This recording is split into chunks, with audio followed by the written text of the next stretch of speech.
Salut, bienvenue sur ma chaîne. J'ai déjà fait un tutoriel sur la crème au beurre meringuée suisse, quand je faisais du glaçage américain en même temps et que je comparais les deux. Mais depuis, cela fait environ 2 ans. Et j'ai en fait appris beaucoup plus sur la crème au beurre meringuée suisse. Et beaucoup d'entre vous viennent me poser différentes questions en demandant pourquoi cela a mal tourné, qu'avez-vous fait, etc. Alors j'ai pensé faire un autre tutoriel expliquant chaque étape du processus, sur quoi faire attention pour éviter que cela ne tourne mal, comment l'aromatiser, son utilisation, etc. Donc, même si vous avez vu mon autre tutoriel sur la crème au beurre, je vous suggère de regarder celui-ci, vous pourriez y apprendre davantage. Alors je vais commencer par faire une meringue suisse. Donc vous obtenez meringue française, italienne et suisse. Il y a probablement aussi d'autres versions, mais ce sont les 3 principales.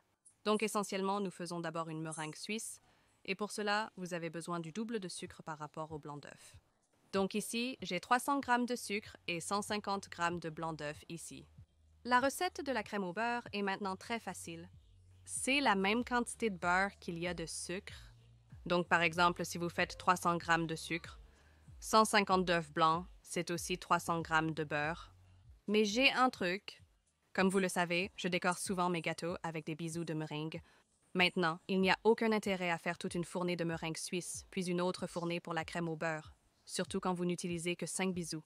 Donc, j'augmente en fait la quantité de blanc d'œuf et de sucre. Je mélange ça, je le chauffe, et puis quand ça devient une meringue. Je retire en fait une partie de cette meringue, je fais des bisous de meringue avec. Et ensuite, ça revient à la même quantité à utiliser avec le beurre. C'est probablement très déroutant ici, mais j'ai écrit l'explication ci-dessous et la quantité aussi, et je vais essentiellement l'expliquer pendant que je continue. Donc, j'ai de l'eau frémissante ici, et donc ce que nous voulons faire est de chauffer le sucre et le blanc d'œuf ensemble pour que le sucre se dissolve. Donc, je mettrai le sucre directement dans le bol du mixeur où se trouve le blanc d'œuf et ensuite bien remuer. J'aime utiliser une spatule, certaines personnes utilisent un fouet. Maintenant, vous n'incorporez pas d'air à ce stade, donc le fouet est un peu inutile. Aussi, avec une spatule, vous pouvez continuellement racler les côtés du bol, donc c'est crucial en soi. Parce que si vous ne grattez pas le bol, vous laissez des granules de sucre sur le côté qui, s'ils sont fouettés dans la meringue et ne fondent pas, peuvent provoquer de petites explosions de sucre dans le four que vous voulez éviter. Je vais mettre ceci sur l'eau frémissante et le chauffer à 63 degrés Celsius. La raison à cette température est que nous ne cuisinons pas cela contrairement à ce que vous faites avec les baisers de meringue ou d'autres meringues. Nous allons ajouter du beurre et presque le manger cru. Il doit donc être cuit à cette température pour être sûr de le manger, surtout pour les personnes enceintes. Il semble qu'en Angleterre, manger des œufs crus est sûr, mais les chauffer à 63 degrés offre une sécurité supplémentaire. Donc pendant qu'il est sur le feu, je vais continuellement gratter le bol pour m'assurer que tout ce sucre est bien mélangé. Je vais aussi le mélanger en grattant le dessous parce que je veux que la température soit répartie uniformément partout. Le mélange de blanc d'œuf. J'utilise actuellement un thermomètre de surface, donc c'est thermomètres infrarouges, et vous pouvez utiliser une sonde en utilisant une surface. Lecteur, assurez-vous que vous le mélangez pendant que vous prenez la température. Sinon, il ne fera que lire la surface et non la température tout au long. Donc, quand il approche de la température que vous voyez cela, la consistance devient également beaucoup plus lâche et une fois qu'elle a atteint la température, vous pouvez la mettre directement sur le batteur sur socle. Donc, beaucoup d'entre vous demandent si vous pouvez faire cela à la main. Vous pouvez, vous avez juste besoin de rester là pendant un certain temps, car vous avez besoin qu'il meringue à consistance pour qu'il soit bien ferme à des pics épais. Tirez la vitesse et fouettez jusqu'à ce que la meringue soit douce.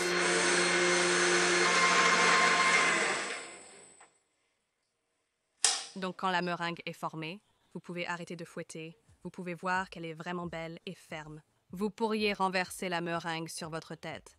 J'ai discuté avec quelqu'un l'autre jour et j'ai trouvé cela stupide. Donc, pour revenir à ce que je disais avant, je peux maintenant sortir de la meringue et faire des bisous avec une poche à douille. Et cela reviendra au ratio, j'essaierai de l'expliquer encore plus clairement. Donc, comme je l'ai dit, j'avais 150 blancs d'œufs et 300 de sucre. Donc, j'aurais également mis 300 grammes de beurre, mais si je n'ai que 250 grammes de beurre, cela signifie que j'ai besoin de 125 grammes de blanc d'œuf et de 250 grammes de sucre. Donc, les calculs originaux que j'ai entrés étaient de 75 grammes de plus que ce qu'ils auraient dû être, dû à 25 grammes supplémentaires de blanc d'œuf et 50 grammes de sucre en plus. Donc, si je retire 75 grammes de meringue, cela reviendra à 125 de blanc d'œuf, 250 de sucre et correspondra donc aux 250 de beurre que j'ai mis, si cela a du sens. Comme je l'ai dit, je l'expliquerai mieux dans les commentaires ci-dessous. Donc, si votre cerveau devient un peu fou, lisez simplement ci-dessous, mais c'est essentiellement une recette de ratio, donc vous pouvez le faire avec n'importe quelle quantité, tant que vous gardez le même ratio. Donc, j'ai une balance et une tasse avec une poche à douille que j'ai peinte à l'intérieur avec de la couleur pour mes baisers de meringue. J'ai un tutoriel complet sur les baisers de meringue pour plus de détails. Donc, je vais mesurer 75 grammes de meringue dans la poche à douille et vous pouvez voir à quel point c'est aussi joli et épais.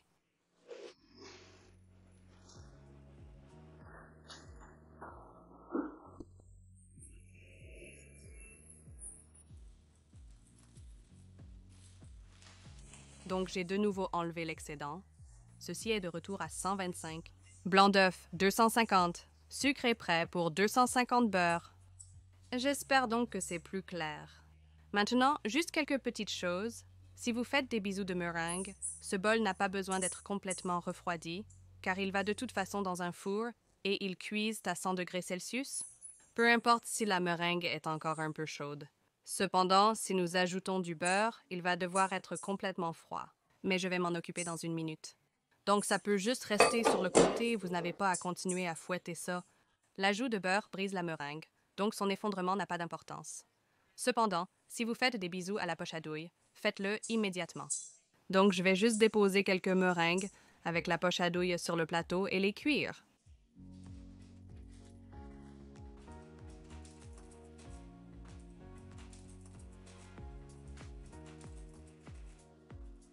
Donc vous pouvez voir que j'ai pas mal de meringue là-dessus. Et ce n'était que 75 grammes de meringue. Donc, si vous ne faites qu'un ou deux gâteaux, vous n'avez vraiment pas besoin de faire beaucoup de meringue, surtout parce que vous n'allez en utiliser que 5 ou 6 sur le gâteau. Donc, je vais les mettre à 100 degrés comme je le ferais normalement et ensuite revenir à la crème au beurre. Donc, quand vient le moment d'ajouter le beurre, vous devez être conscient de quelque chose. D'abord, ce que j'aurais dû mentionner plus tôt, c'est que si le bol est trop plein, donc si vous utilisez un petit mixeur et que vous avez mis trop de meringue, l'air ne s'incorpore pas de la bonne manière et n'attrape pas vraiment la crème au beurre. Il est donc préférable de faire une petite quantité. Et peut-être que vous devrez le faire 2 fois si vous faites un gros gâteau. Si vous n'avez qu'un petit mixeur, donc j'utilise en fait mes mixeurs plus grands, même pour de petites quantités, juste pour être sûr que l'air est suffisamment incorporé. Et la deuxième chose qui est la plus importante est que ce bol doit être complètement froid. Donc pas de chaleur du tout. Je me rappelle ma première préparation de crème au beurre de meringue suisse. Ça continuait à déraper, ressemblant un peu à de la soupe. C'est essentiellement parce que si c'est chaud et que vous ajoutez le beurre fond, ce qui est logique en toute honnêteté. Il existe maintenant des façons de corriger cela. Donc, en ajoutant le beurre que je vais montrer, et ça reste tout liquide et ne se rassemble pas. Vous pouvez arrêter le mixeur, le mettre au frigo, le laisser durcir, puis reprendre avec le mixeur. Alternativement, vous pouvez en fait vider tout le glaçage au beurre, qui évidemment n'a pas fonctionné dans un grand Tupperware, et le réfrigérer pendant la nuit, puis le sortir.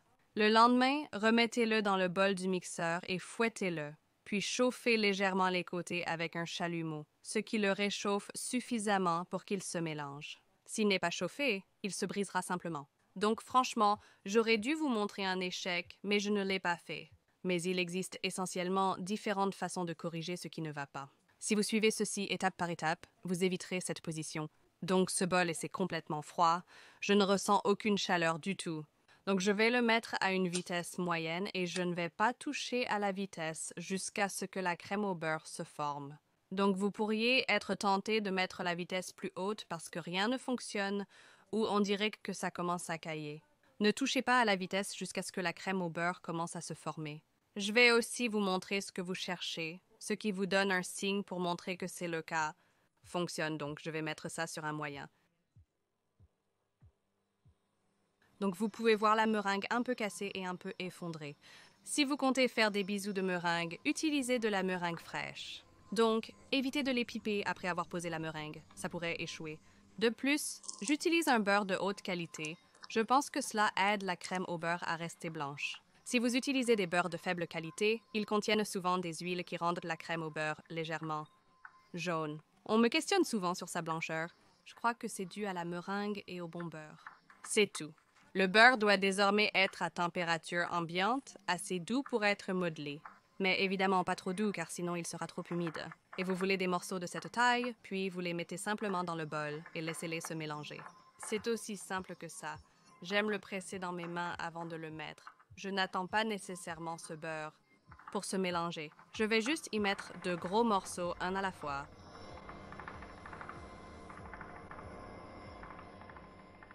Si vous avez retiré votre beurre du frigo, je recommanderais de le sortir avant de commencer la crème au beurre et de le couper en cubes. Et une fois qu'il est temps d'utiliser le beurre, il devrait être assez doux pour l'ajouter autour. Donc si vous êtes dans un pays chaud ou qu'il fait exceptionnellement chaud, comme l'année précédente en Angleterre, c'est une bonne astuce pour garder votre beurre froid. Donc, une fois que vous avez mis tout le beurre, vous le gardez à une vitesse moyenne, comme je l'ai dit, et vous continuez à le mélanger. Et il semble que le mélange est sur le point de cailler ou de se séparer. Et beaucoup de gens paniquent et l'éteignent. Ne continuez pas à le mélanger parce que c'est ce qui accroche et qui fait ensuite de la crème au beurre. Donc, ça va se passer maintenant. Et je regarde sur les côtés très extérieurs du bol et je peux voir qu'il se sépare et puis en quelques secondes, il accroche et puis il commence à former la crème au beurre. Et puis, une fois que la crème au beurre est formée, vous pouvez augmenter la vitesse et mélanger toute la meringue comme ça. Et c'est ainsi que vous obtenez la crème au beurre parfaite. Donc, comme mentionné, beaucoup paniquent quand ça commence à se séparer. Mais c'est un bon signe et c'est quelque chose que j'ai dû apprendre. Et surtout expliquer aux gens ce qu'il faut surveiller. Donc, une fois que la crème au beurre est formée, il peut encore rester des restes de meringue autour du bol. Donc, j'aime retirer le bol et le racler avec une spatule. Surtout au fond où la meringue aurait pu être coincée. Et lui donner un coup de fouet en plus.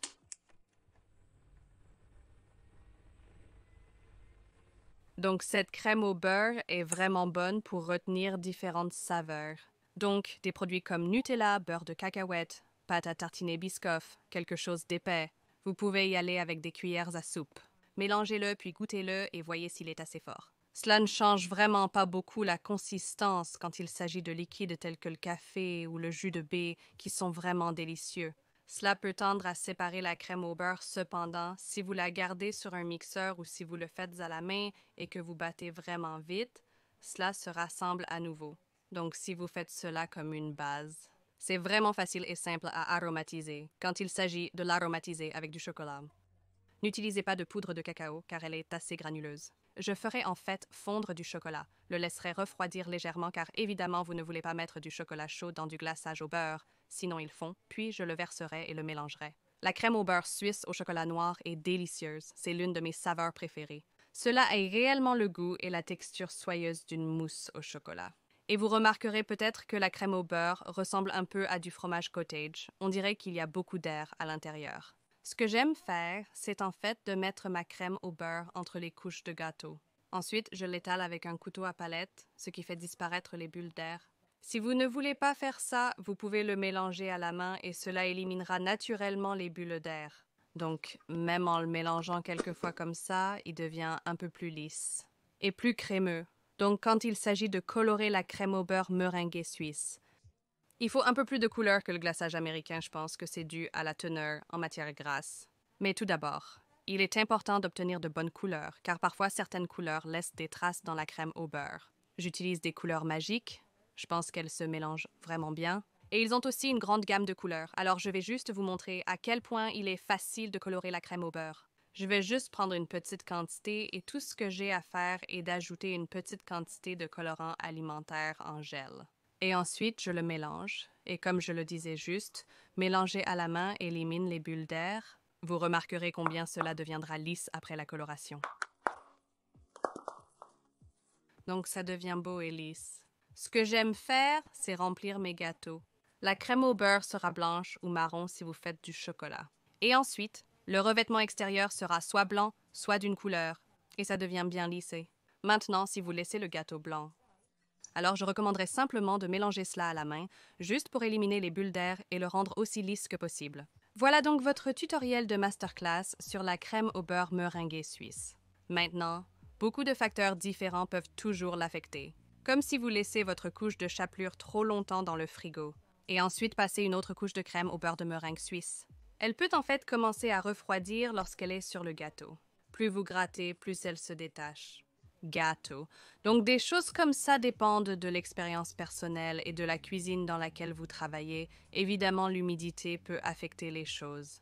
Alors essayez, espérons que cela fonctionnera. Et j'espère que je l'ai expliqué au maximum. Je ne pense pas que je puisse l'expliquer mieux que je ne l'ai fait. Alors bonne chance, essayez, n'ayez pas peur. J'ai en réalité converti beaucoup de gens qui utilisent des américains pour passer à cette crème au beurre.